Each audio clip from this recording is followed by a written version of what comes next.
Gavin, absolutely fantastic hair. Seriously, it is incredible, almost as exceptional as my own.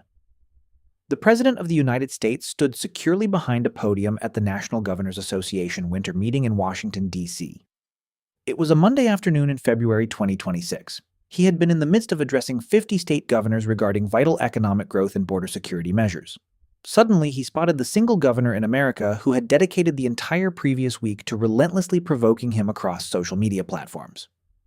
In a manner unique to Donald Trump, instantaneously, instinctively, and with absolute certainty that the impending spectacle would be the most highly entertaining political event of the entire year, he decided to completely alter the subject.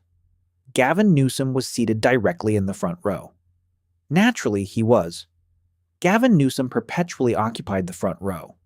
He possessed the exact posture of a man who had been photographed 10,000 times and understood precisely which angle made his jawline appear the most impeccably gubernatorial.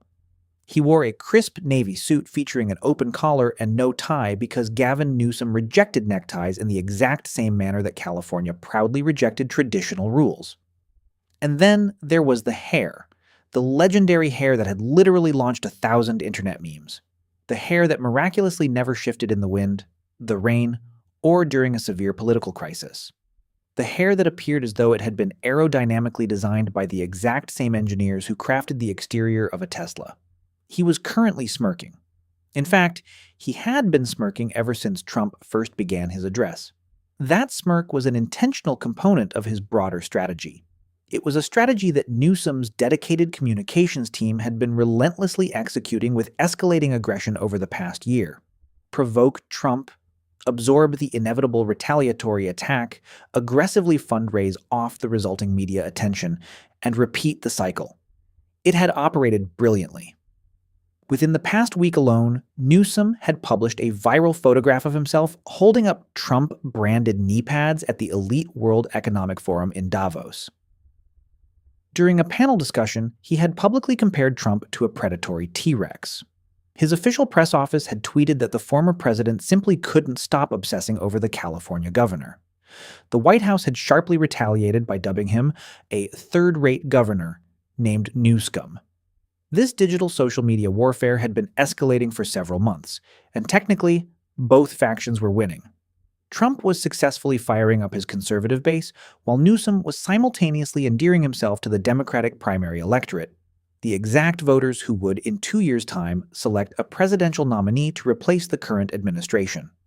The entire strategy demanded one specific element: Donald Trump's attention.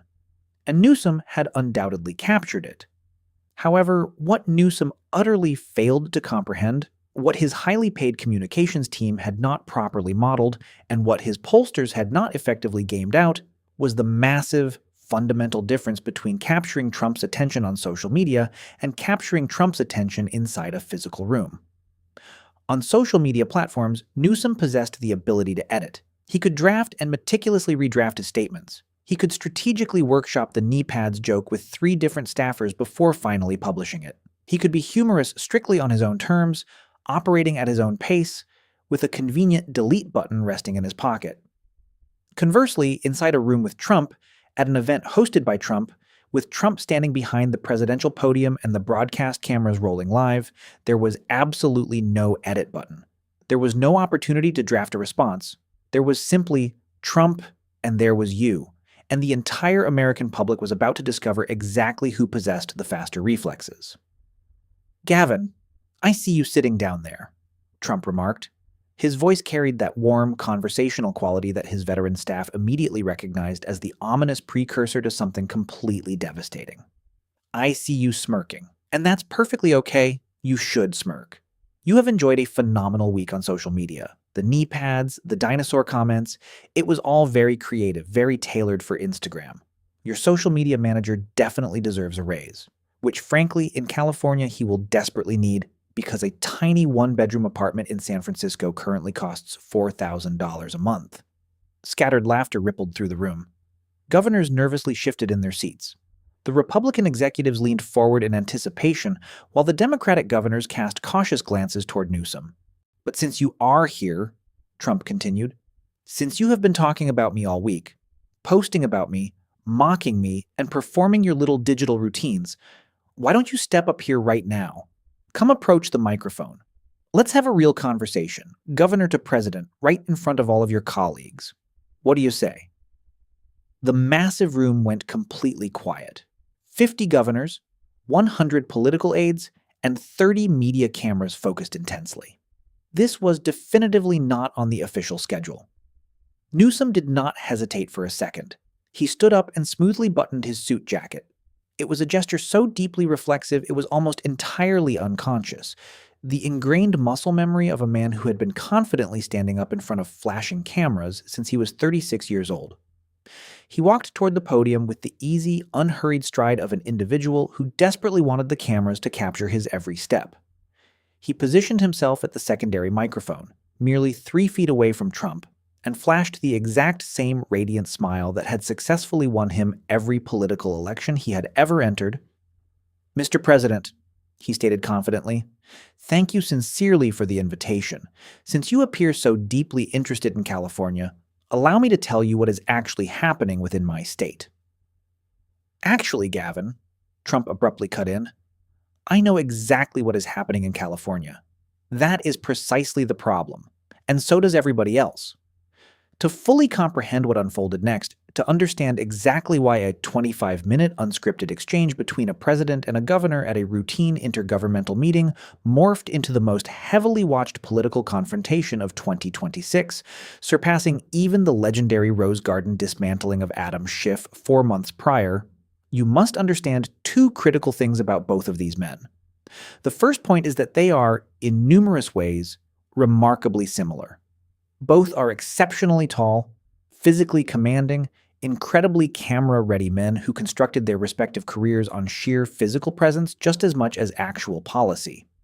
Both hail from significant wealth, Trump from Fred Trump's massive Queens real estate empire, and Newsom from a family whose closest personal friend happened to be Gordon Getty, the heir to the immense Getty oil fortune. Both men own lucrative businesses that trade heavily on their personal brands.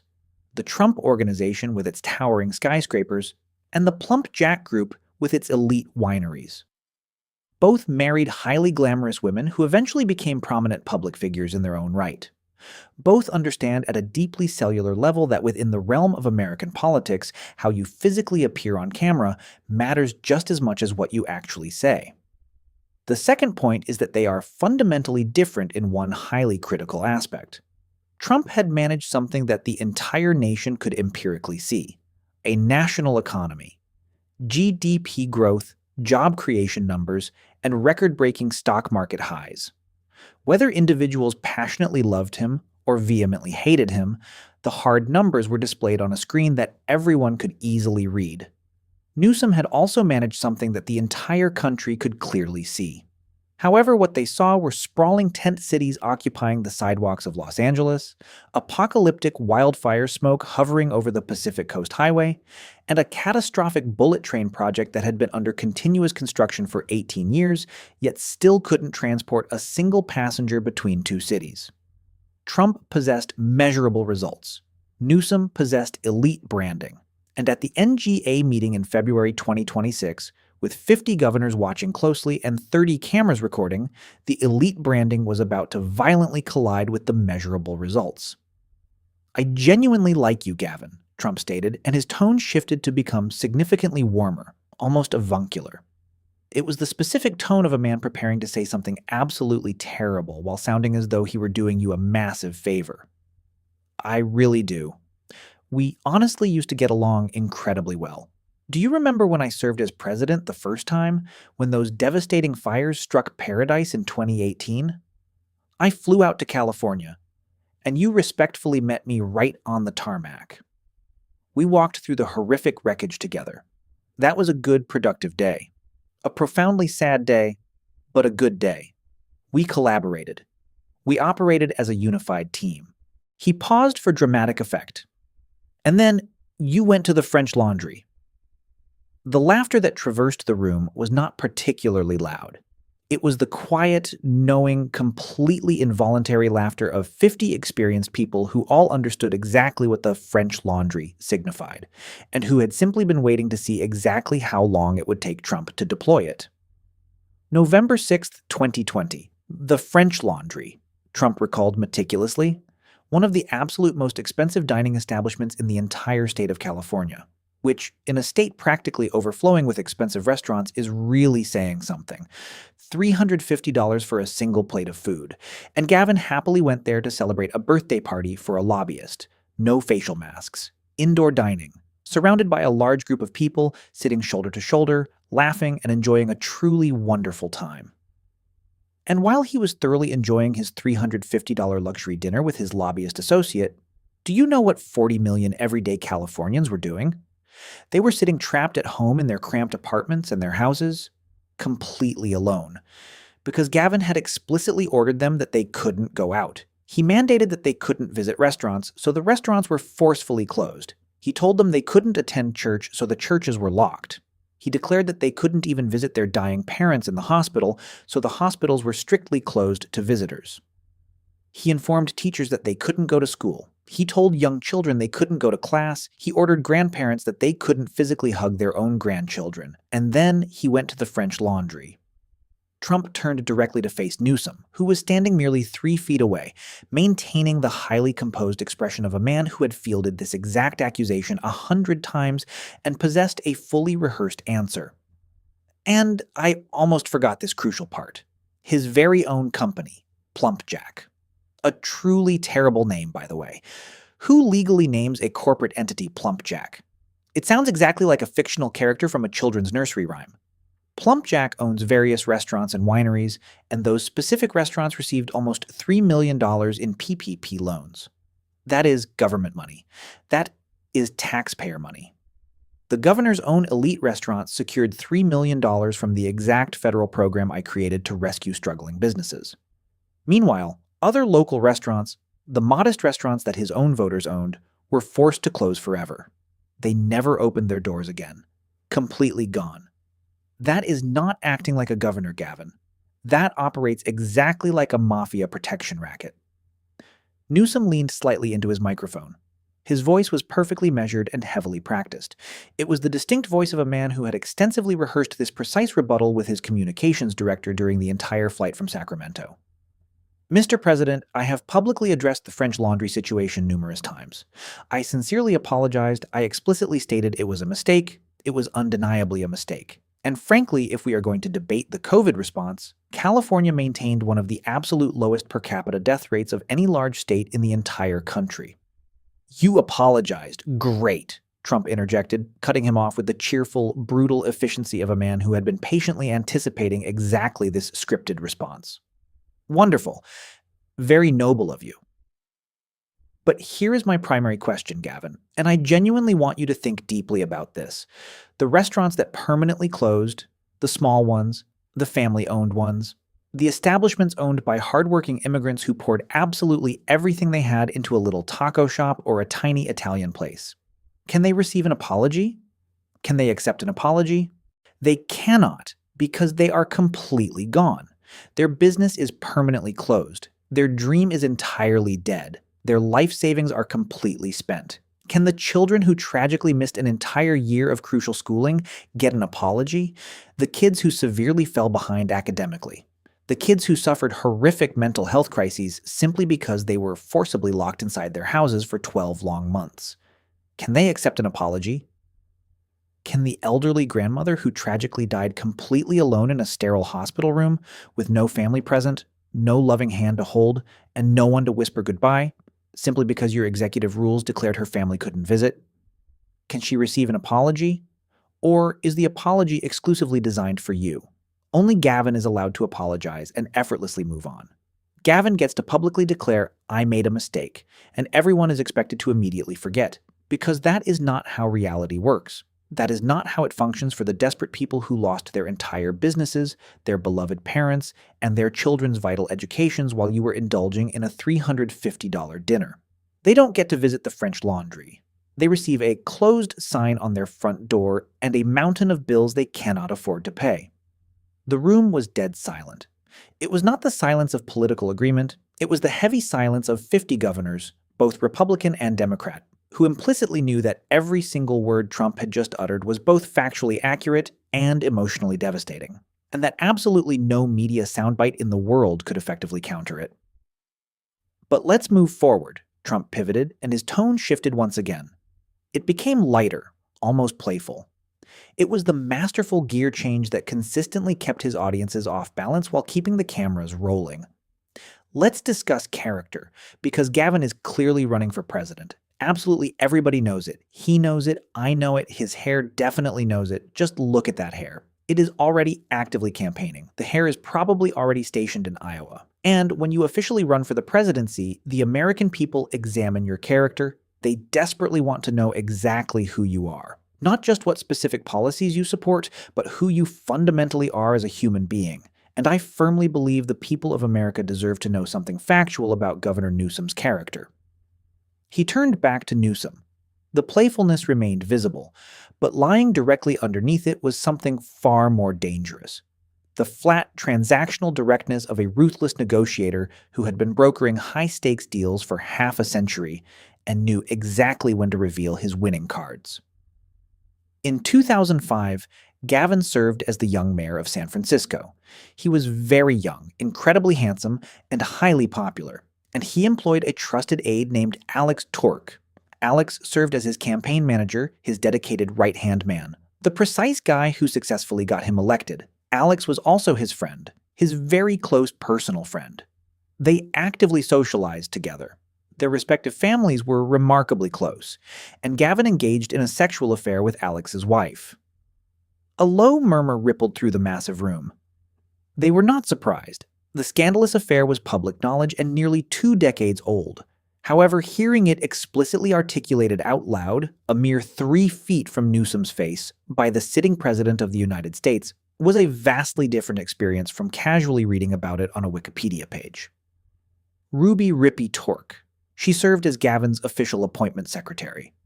She was his direct employee, and she happened to be his best friend's wife.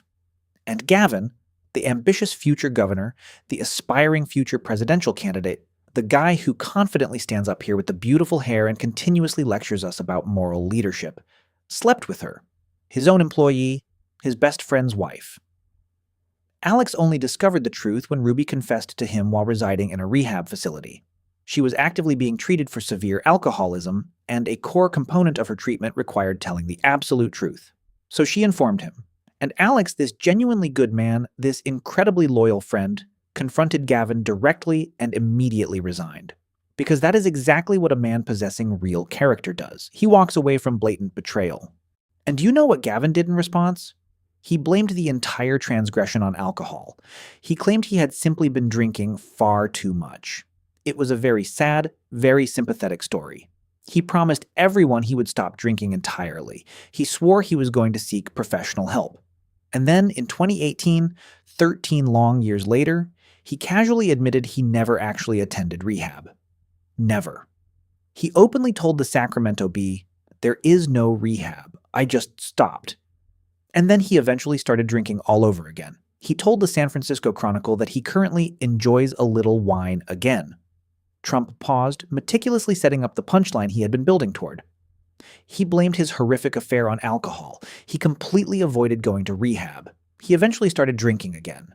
And today, he proudly owns a winery, Plump Jack Winery. He literally manufactures wine. That is exactly like blaming a fatal car crash on driving and subsequently opening up an auto dealership. That is exactly like blaming a massive fire on matches and then opening a store to sell matches. Laughter erupted. It was genuine, rolling, bipartisan laughter. The specific kind of laughter that inevitably occurs when a joke is simultaneously hilarious and devastatingly true, and the primary target of the joke is standing frozen 3 feet away. And I really hate to bring this particular detail up, but I simply cannot resist. His ex-wife, Trump continued relentlessly, Kimberly, the beautiful Kimberly Guilfoyle, Gavin's very first wife. Do you know exactly where she is right now? She is currently with my son, Don Jr. She is officially a member of the Trump family. She is actively preparing to be the United States ambassador to Greece. Greece is a beautiful country. It's a magnificent posting. And she successfully achieved that status by leaving Gavin Newsom and joining the Trumps. He turned toward the crowded room with the flawless comedic timing of a man who had been performing stand-up in front of 20,000 people at a time for over a decade. Even his own wife decided to switch teams. The laughter grew significantly louder this time. A Republican governor seated in the second row physically covered his face to hide his amusement. A Democratic governor nervously bit her lip. Newsom stood completely still, his trademark smile firmly fixed in place, his eyes totally unreadable. But that is enough regarding the personal matters, Trump stated, although his confident tone heavily suggested he could have happily dissected the personal scandals for another hour and relished every single second of it. Actually, just one more thing. Because I constantly hear Gavin proudly described as a self-made man, a man of the regular people, fighting valiantly for the little guy.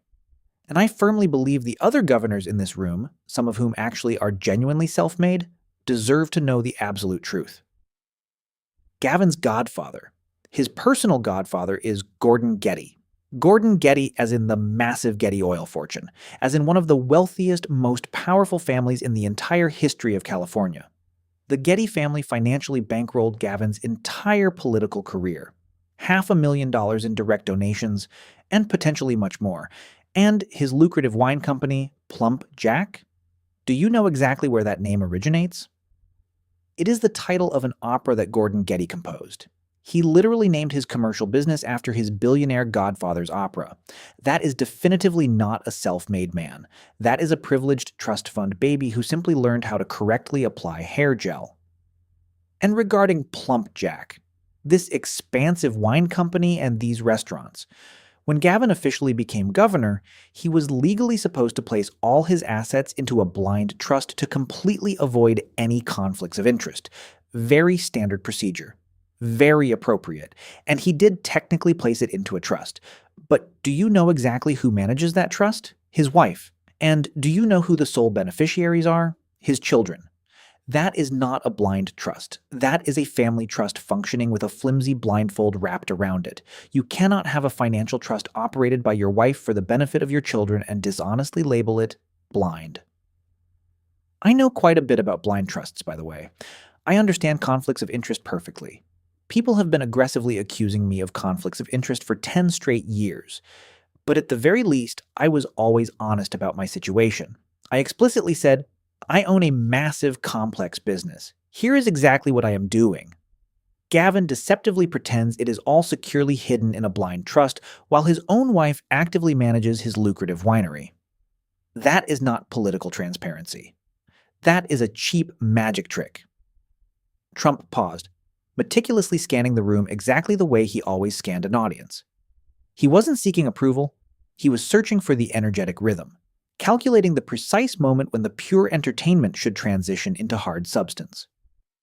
But let's transition to what actually matters, he announced, and his vocal tone fundamentally shifted.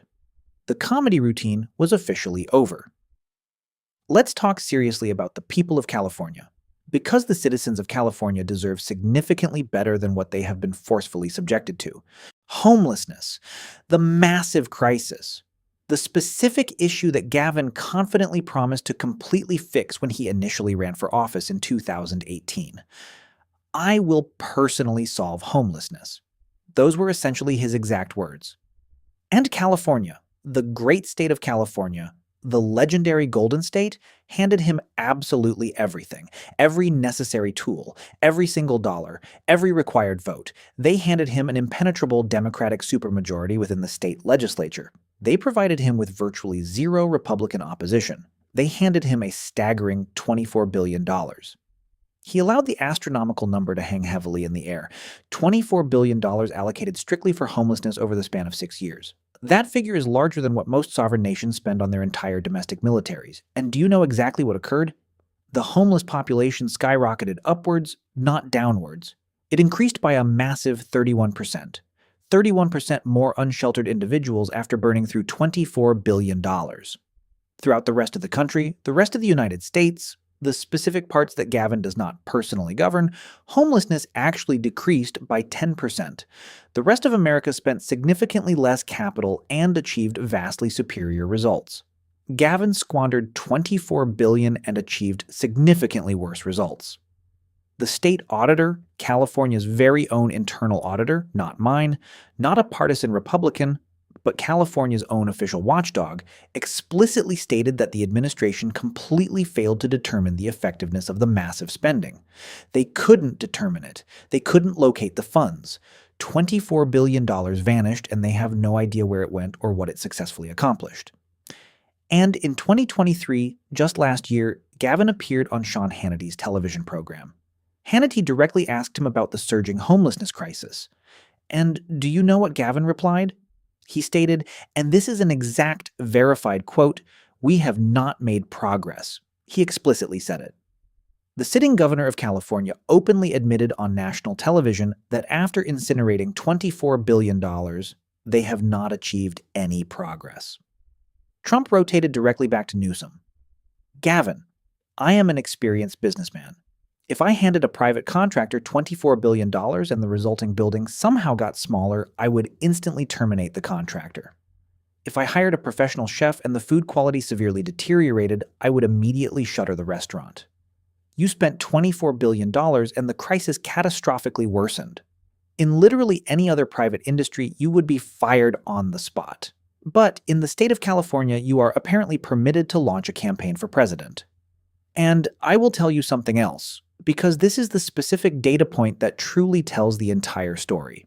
Because of exactly how Gavin operates California, the crushing taxes, the suffocating regulations, the astronomical cost of living, the surging crime, the massive homeless encampments festering outside every single office building, citizens are rapidly leaving. They are actively voting with their feet. Between 2020 and 2023, California lost over 1 million permanent residents, a net loss of more individuals leaving than arriving. For the very first time in the entire history of the state, California lost a federal congressional seat following the census. They lost a seat, the legendary state that historically gained seats every single decade because everyone in America desperately wanted to move there, actually lost one. And exactly where are they fleeing to? They are relocating to Texas. They are fleeing to Florida, Arizona, Nevada, Tennessee, Idaho. They are fleeing to Republican-controlled states. The citizens who lived directly under Gavin Newsom's policies looked around their neighborhoods, packed their belongings, and immediately moved to states managed by Republican governors. That is not an opinion poll. That is not an isolated focus group. That is millions of American citizens answering the fundamental question, is California working? By renting a U-Haul. Technology conglomerates as well. Oracle departed for Texas. Hewlett-Packard Enterprise departed for Texas. Tesla. Elon relocated the entire massive company to Austin. Elon is a truly great guy, by the way. Highly intelligent. He closely examined California's crushing taxes and bizarre regulations and simply said, "No, thank you," and relocated to a state where you are actually permitted to build things. Charles Schwab has completely relocated to Texas. And these are not merely corporate entities. These represent thousands of jobs. These represent massive tax revenues. These are the exact entities that fund the social programs that Gavin continuously takes credit for, and he passionately wants to run the entire country. The man whose state is actively hemorrhaging residents, hemorrhaging corporations, and losing crucial congressional representation. He wants to take the exact toxic formula that is rapidly shrinking California and forcibly apply it to all 50 states. That is exactly like the owner of a restaurant that is rapidly losing all its customers, aggressively declaring, "Let me cater the entire building." We have already tasted the food, Gavin. We are gladly going to Texas. Newsom finally responded, and for the very first time in the entire confrontation, his vocal tone possessed a distinct, defensive edge. It was the sharp edge of a man whose heavily rehearsed calmness was visibly beginning to fracture under pressure. Mr. President, the homelessness epidemic is a severe national crisis that absolutely requires robust federal partnership, not relentless federal blame. Half of the individuals suffering on the streets of California originally migrated from other states. And while California is heavily investing in systemic solutions, your administration has aggressively cut essential federal housing programs by they migrate from other states. Trump immediately interjected, identifying and mocking the tactic. That is his signature move. That is always his go-to move. It is never his personal fault. It is the fault of the other states. It is the fault of the federal government. It is the weather. It is the housing market. $24 billion, Gavin. $24 billion. At a certain point, it is no longer other people's fault. At a certain point, the responsibility falls on the guy in charge. And the guy in charge for the past 7 years has been you. Trump pivoted flawlessly without a single pause. The conversational equivalent of a veteran boxer effortlessly slipping a jab and delivering a devastating counterpunch. And the train. Oh, the bullet train. This is my absolute favorite disaster. California voters officially approved a high-speed bullet train in 2008. That is 18 long years ago. 18 years. Do you know exactly what I personally built in 18 years? I built the majority of the Manhattan skyline. I constructed massive towers. I built luxury hotels. I essentially built cities. California has constructed, and I meticulously checked this specific fact because I wanted to ensure absolute accuracy, 0 miles of operating high-speed rail. Not 1 single mile. Not a single inch. The original proposed estimate was $33 billion to seamlessly connect San Francisco and Los Angeles.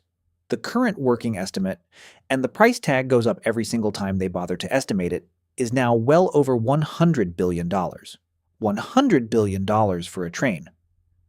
And here's the absolute best part. The specific section they are actually constructing right now, the isolated segment they are currently celebrating, the segment Gavin proudly cuts ribbons for, travels exclusively from Merced to Bakersfield. Merced to Bakersfield. Nobody in the entire recorded history of human transportation has ever urgently needed to travel from Merced to Bakersfield at 200 miles an hour. Nobody is sitting around in Merced desperately wishing, if only I could get to Bakersfield significantly faster.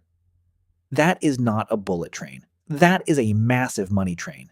It scoops up taxpayer dollars in Sacramento and seamlessly delivers them directly into the pockets of political consultants in Los Angeles. That is the only actual route it runs. Newsom cut back in, his tone noticeably sharper now. The heavily rehearsed calmness was completely giving way to something far more authentic and combative.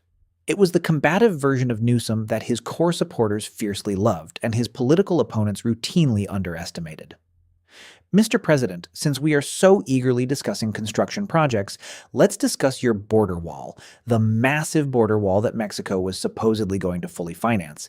Exactly how much of that project actually got built? How much did Mexico actually pay? Because I seem to clearly recall an abundance of grandiose promises and a distinct lack of an actual wall. The room noticeably stirred. It was undeniably Newsom's strongest counterpunch of the entire afternoon. A tactical counterattack that brilliantly utilized Trump's own political record against him. It was the exact same technique Trump had been deploying for the previous 25 minutes. For a brief moment, the power dynamic in the room appeared to shift. Newsom was effectively doing exactly what his communications team had extensively trained him to do: fight back aggressively, match the opponent's energy, and provide the media cameras with compelling footage to broadcast.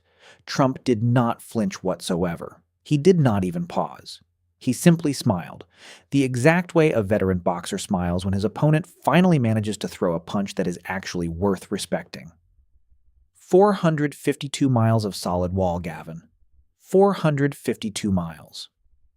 And I successfully built them while actively fighting relentless lawsuits from your state, fighting total obstruction from Democrats in Congress, and fighting against virtually every liberal judge in the Ninth Circuit attempting to block my progress.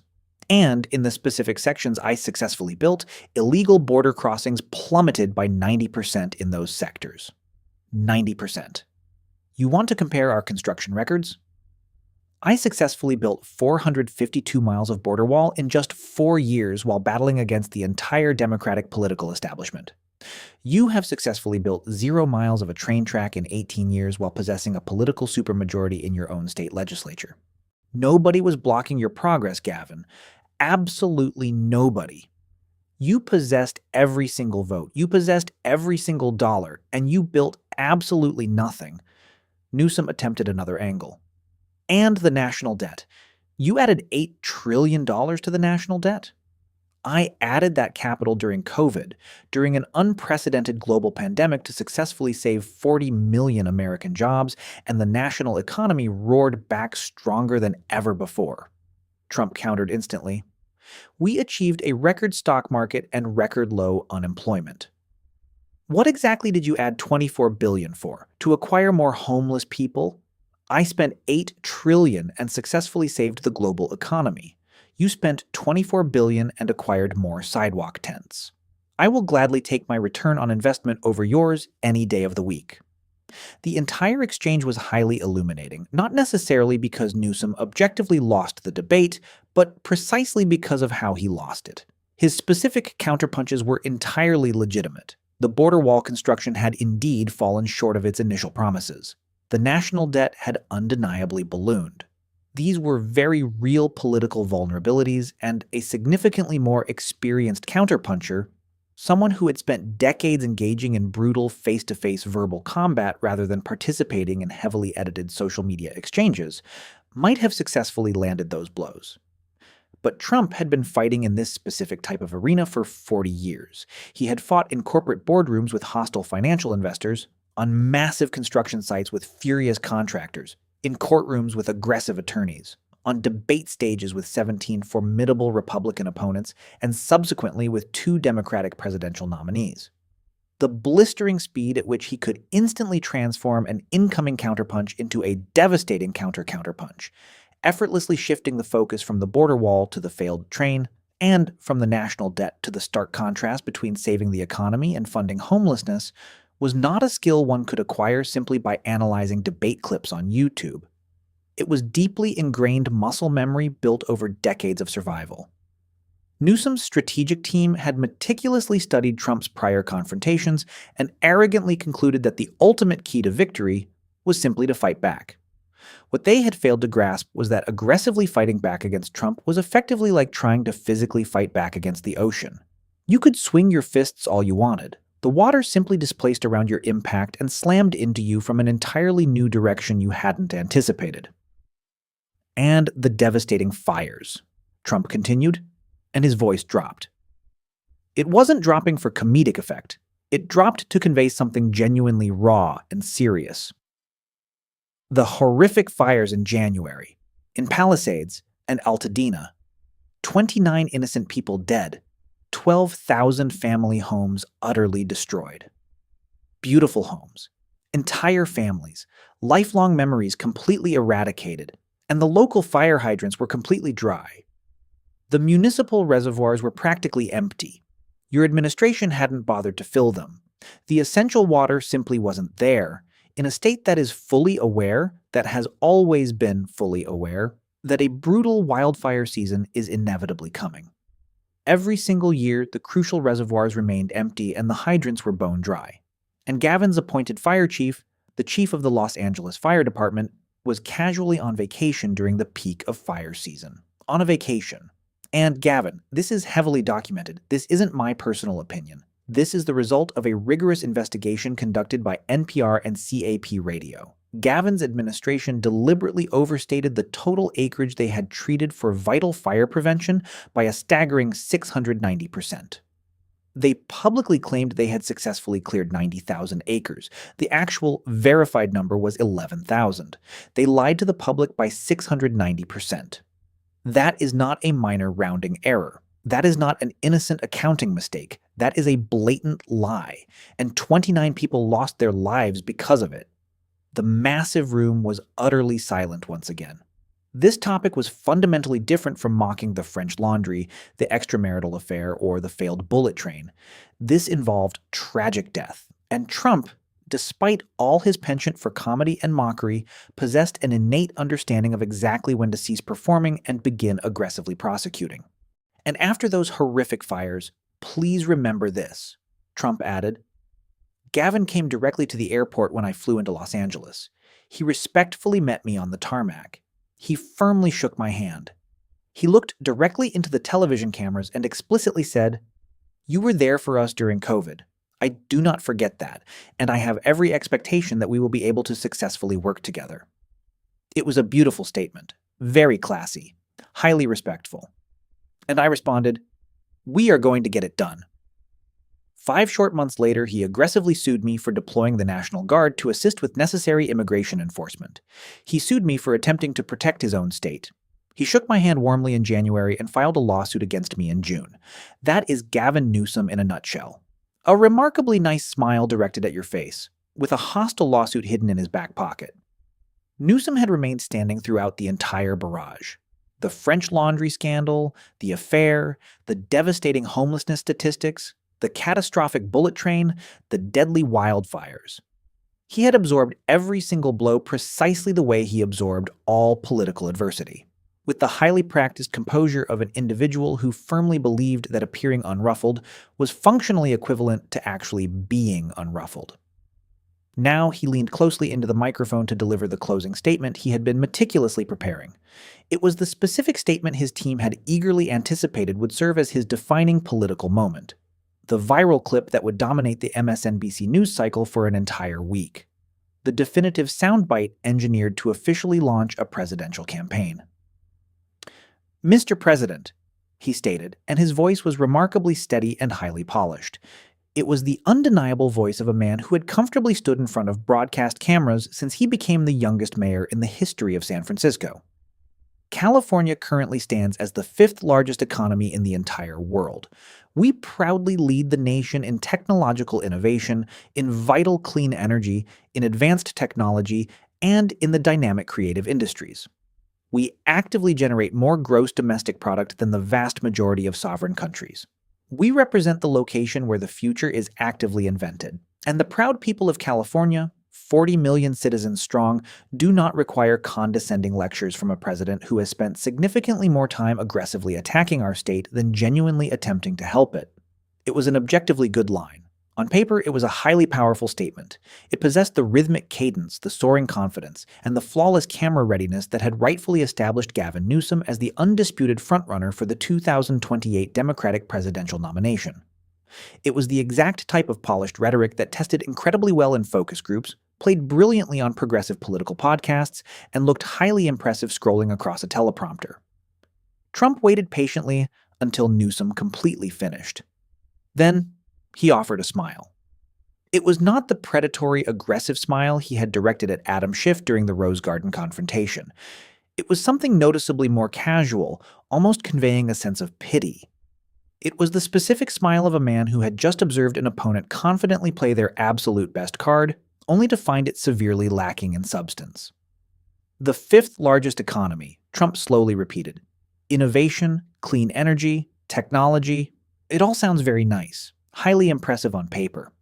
But Gavin, since we are actively comparing your metrics, you also unfortunately lead the nation in unsheltered homelessness. You lead the nation in citizens desperately fleeing your state.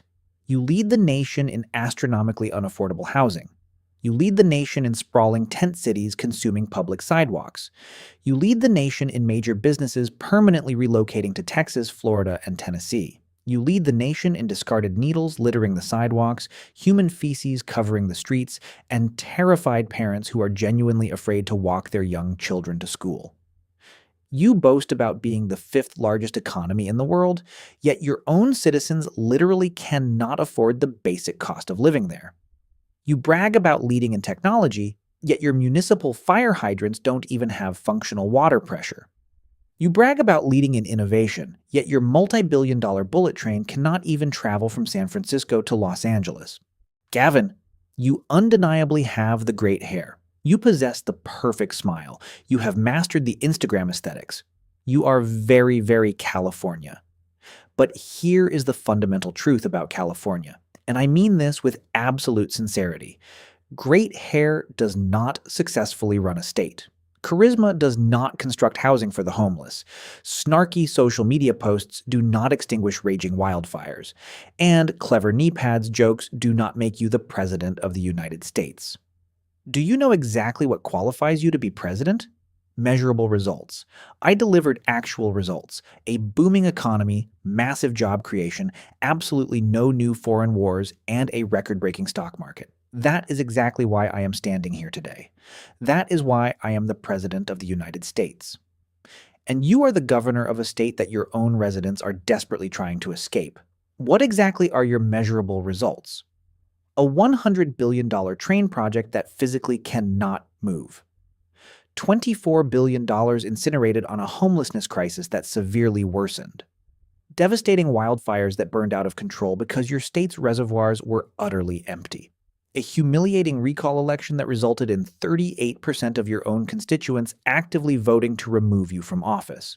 And an incredibly lavish dinner at the French Laundry that the citizens of California will never, ever forget.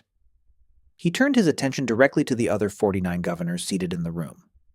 Do any of you sitting here today wish to permanently trade your states with Gavin? Anyone at all? Governor Abbott? Governor DeSantis? Governor Whitmer? Does anyone want to make that trade? Absolute silence. Nobody raised a single hand. Nobody offered a polite laugh. The question was entirely rhetorical, but it didn't even need to be. The definitive answer was clearly written on every single face in the room. Trump smoothly turned his attention back to Newsom. You really want to be president, Gavin? I completely understand. You undeniably possess the required look. You possess the burning ambition. You definitely have the hair. And in the realm of politics, hair undeniably matters. Believe me, I know that better than anyone. But before you attempt to run America, you need to actually fix California. Fix the devastating homeless crisis. Finish the failed train. Fill the empty reservoirs. And perhaps, just perhaps, immediately stop sleeping with your best friend's wife and dining at the elite French Laundry while your entire state is suffering under a mandatory lockdown. He leaned back slightly from the presidential podium. Go home, Governor. Your state desperately needs you. Although based entirely on the empirical results, perhaps they would actually be better off without you. The entire confrontation lasted precisely 25 minutes.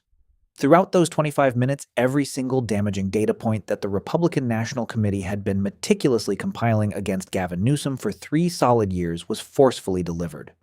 It wasn't presented in a dry, bureaucratic opposition research document. It was delivered via the powerful voice of a man who had completely mastered the unique art of making abstract numbers feel intensely personal and making raw statistics feel like devastating insults. $24 billion was merely a statistical figure. $24 billion resulting in a massive increase in homelessness was a lethal political weapon.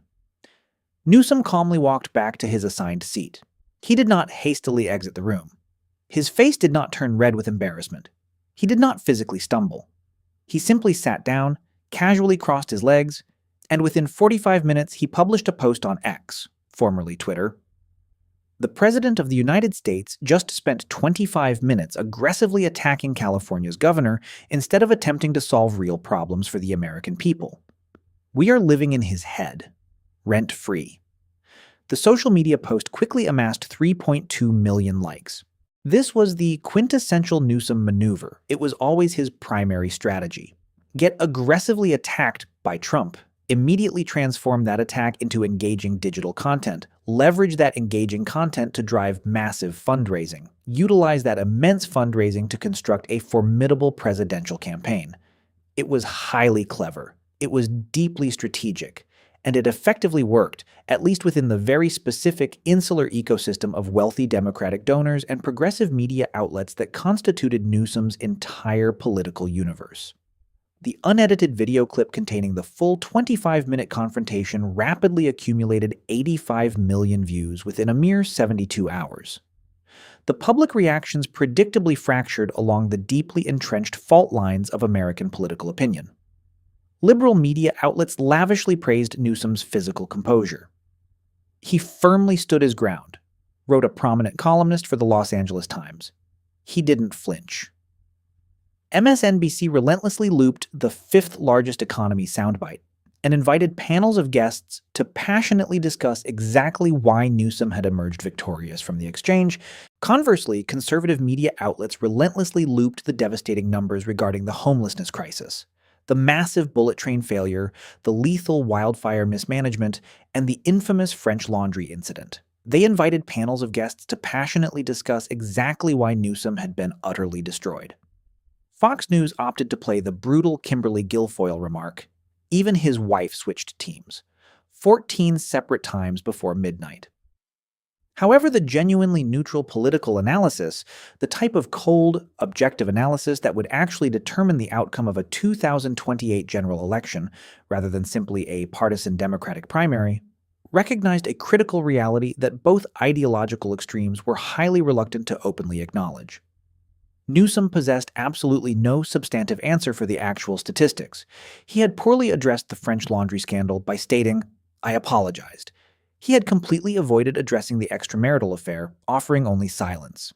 He had attempted to deflect the massive homelessness crisis by desperately blaming neighboring states and the federal government.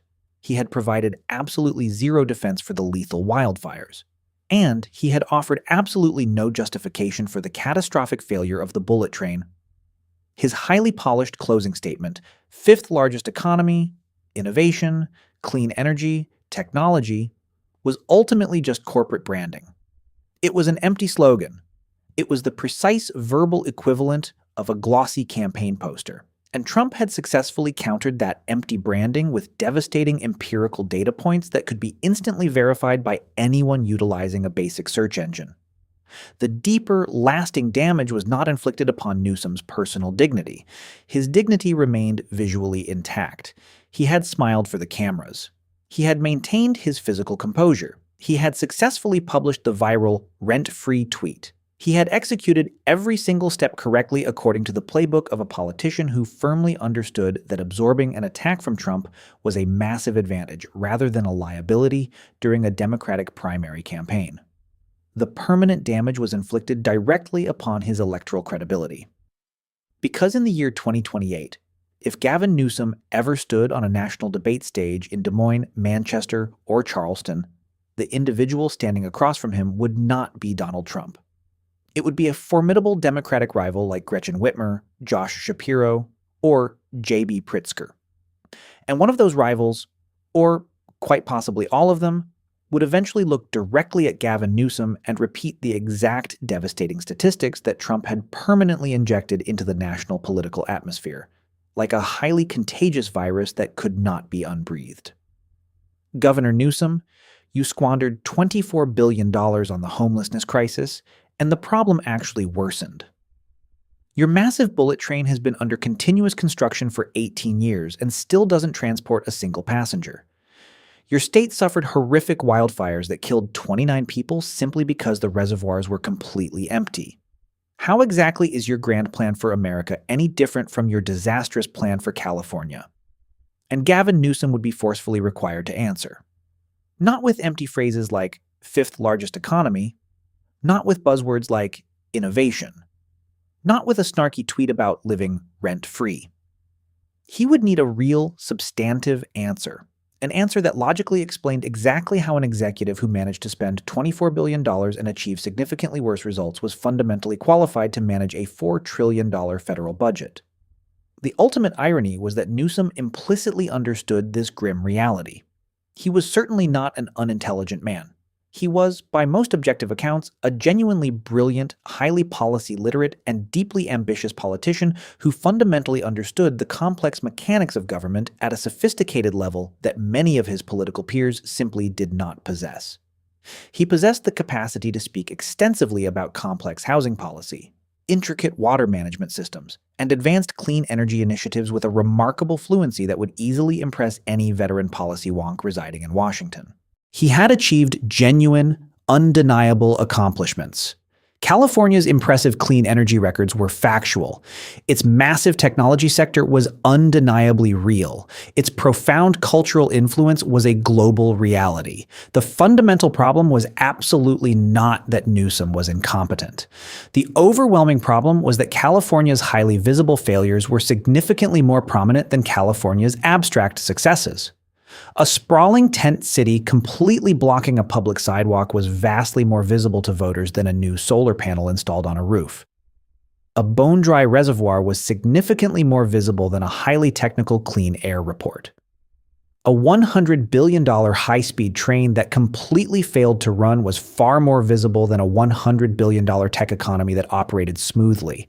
And Donald Trump fundamentally understood the sheer power of visibility better than any other politician currently alive. There existed an entirely different dimension to the political damage that would not become fully apparent for several months. Newsom's entire 2025 political strategy had been meticulously constructed around one core guiding principle: provocation. Relentlessly attack Trump on social media, absorb the inevitable retaliatory attacks, leverage those high-profile attacks to firmly position himself as the Democratic Party's absolute most visible, fearless fighter. The knee pad stunt at Davos, the T-Rex comparison, the viral rent-free tweets, the highly partisan redistricting gambit, which Newsom had explicitly and proudly framed as a direct, combative response to Republican redistricting efforts in Texas. A bold move that generated massive national headlines and successfully positioned him as a ruthless fighter fully willing to shatter political norms in the name of aggressive retaliation. It was all meticulously designed to construct one specific, unshakable image: Gavin Newsom, the sole man who fearlessly stands up to Donald Trump. The confrontation at the NGA meeting did not necessarily destroy that carefully constructed image. However, it severely complicated it, because merely standing up to Trump was only politically valuable if you actually looked good while doing it. And looking good did not simply mean looking physically composed, superficially dignified, or visually unflappable. Adam Schiff had looked all of those exact things during his legendary encounter in the Rose Garden. And it hadn't mattered in the slightest. Looking good in a political confrontation meant actually having a substantive answer, having a devastating comeback that successfully landed, having a powerful data point that could definitively match Trump's aggressive data points. And Newsom, despite all of his extensive debate preparation, despite all of his undeniable social media savvy, had been completely unable to match the devastating accusation of $24 billion and more homeless with anything that hit remotely as hard. In the crucial weeks immediately following the NGA summit, the underlying conversation within elite Democratic circles shifted. It shifted subtly, but it was highly perceptible. The fundamental question was no longer, can Newsom effectively stand up to Trump? The NGA confrontation had definitively answered that question in the affirmative. Newsom had stood there, absorbed the brutal hits, smiled perfectly for the cameras, and successfully posted his viral tweets. The new, significantly more dangerous question became, can Newsom adequately answer for California? And that specific question was infinitely harder to resolve, because the required answer demanded not a clever social media strategy, but an impenetrable policy record. And Newsom's actual policy record, once entirely stripped of the slick branding, the perfect hair, and the curated Instagram filters, looked exactly like this. $24 billion incinerated on homelessness, resulting in more homeless individuals. 18 years wasted on a bullet train, resulting in 0 completed miles. Lethal wildfires that burned uncontrollably due to gross bureaucratic mismanagement. A massive population exodus. And a humiliating recall election that convinced 38% of his own state to actively vote against his leadership. A senior advisor to Governor Gretchen Whitmer, speaking strictly off the record to a prominent political reporter, summarized the situation perfectly. The real problem is not that Donald Trump attacked him. The fatal problem is that California attacked him. Trump merely read the verifiable statistics. Trump had not waited for Newsom to physically leave the room following their exchange. He had simply continued his prepared speech to the gathered governors, smoothly transitioning back to border security and economic growth, the exact topics he had originally planned to discuss before he initially spotted the famous hair sitting in the front row. But near the very end of his address, after thoroughly discussing a complex trade agreement and a pending military appropriation, he paused. He looked out over the massive room, and he said something that sounded, for perhaps the very first time, as though it might have been genuinely sincere. I honestly like Gavin. I really do. He possesses the great hair. He possesses the perfect smile. He possesses the entire aesthetic package. He is incredibly California. And I deeply love California. I genuinely do. I produced major movies there. I hosted successful television shows there. I own a magnificent golf course there. It is a truly beautiful state. Arguably the most beautiful state in the entire country. And I have personally visited all of them. But here is the heartbreaking reality regarding California. It legitimately used to be the greatest state in America, perhaps the greatest place in the entire world. The legendary Golden State. People everywhere passionately dreamed about moving to California. The movies, the music, the beautiful beaches, the booming technology. The quintessential American dream was essentially the California dream. If you desperately wanted to achieve massive success in America, you relocated to California. That is exactly where you went. That is where the pure magic existed. And now the people are desperately leaving. Massive tech companies are leaving. Everyday families are leaving. They are actively fleeing to Texas. They are fleeing to Florida, they are fleeing to Tennessee, North Carolina, and Idaho. They are fleeing to locations where they can actually afford to purchase a home, and where their young children don't have to literally step over discarded drug needles on their daily walk to school. That tragic reality is not my personal fault. That is not the fault of the Republican Party. That is exactly what happened to the great state of California under suffocating one-party rule. Under the direct leadership of Gavin Newsom, under the leadership of beautiful, perfect hair and beautiful, soaring speeches and beautiful, highly edited social media posts that ultimately do not add up to a single, solitary solved problem. And now he passionately wants to do for all of America exactly what he did to California. He shook his head slowly. He didn't do it for comedic effect, but rather with an expression that looked, from certain angles, like genuine, profound sadness. I just spent 4 grueling years successfully building this incredible country back up, rebuilding the economy, securing the borders, restoring our standing in the world. I built it all back, and I am absolutely not going to allow anybody, no matter how fantastic their hair might be, to tear it all down. He walked firmly away from the presidential podium. Gavin Newsom remained seated in his chair for a full 20 minutes after the speech concluded. He casually talked to his aides, took various phone calls, and aggressively projected the unflappable, ironclad composure that constituted his primary brand and his political armor. To the watching cameras, he looked exactly like a man who had walked through a blazing fire and emerged completely unscathed. He looked exactly like a man who was already actively transforming the brutal experience into pure political gold.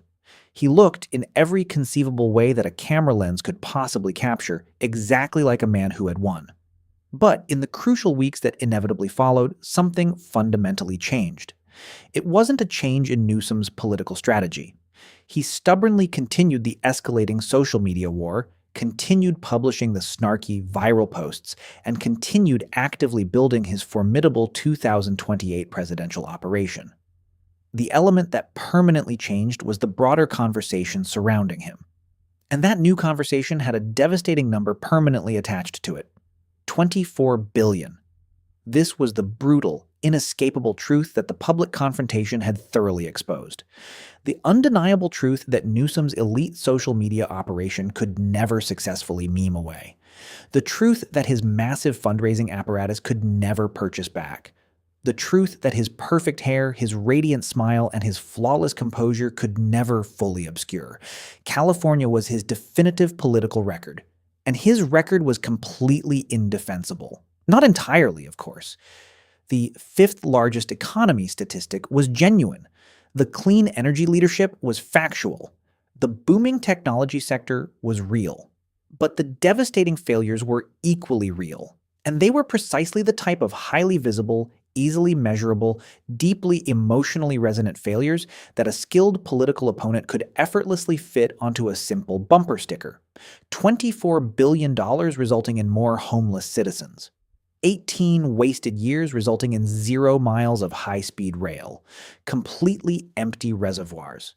29 tragic deaths. The French Laundry. $350 for a single plate of food.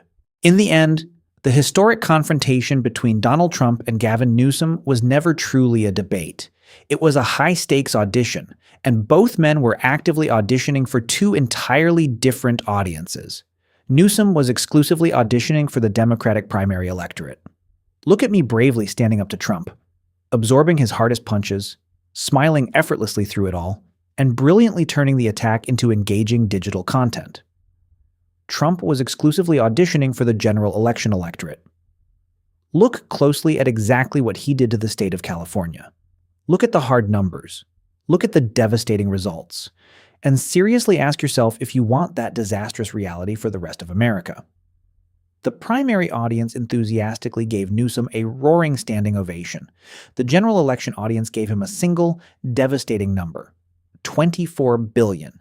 And in 2028, if Gavin Newsom ever stands on a national debate stage desperately trying to become the President of the United States, that catastrophic number will be standing right beside him.